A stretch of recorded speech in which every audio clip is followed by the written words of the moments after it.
Η Harvard Marine Ukraine αναπτύσσει και κατασκευάζει συσκευές και συστήματα σε πλακέτες και μικροκυκλώματα σύμφωνα με την παραγγελία του πελάτη. Αυτή η περίπτωση δείχνει τα στάδια ανάπτυξης και παραγωγής μιας συσκευής για τη σφράγιση ιστών των οστών και χόνδρων για τη θεραπεία της οστεοπόρωσης και της οστεοαρθρίτιδας. Τα παρακάτω θα δείξουν τις σχεδιαστικές και τεχνολογικές δυνατότητες της εταιρείας μας, από την αρχή της παραγωγής έως το τέλος.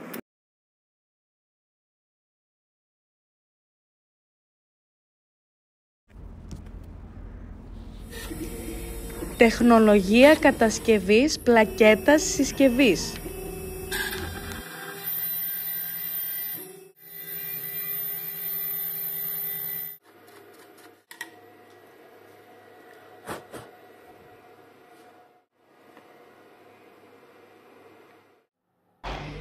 Τεχνολογία μεταλλοποίησης πλακέτας συσκευής.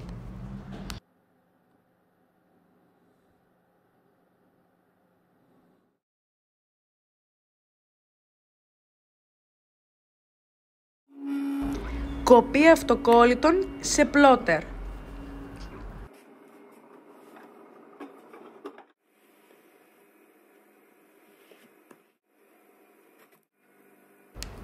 Εγκατάσταση εξαρτημάτων SMD στην πλακέτα της συσκευής.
Επιλογή της θήκης και ανάπτυξη της πλακέτας της συσκευής.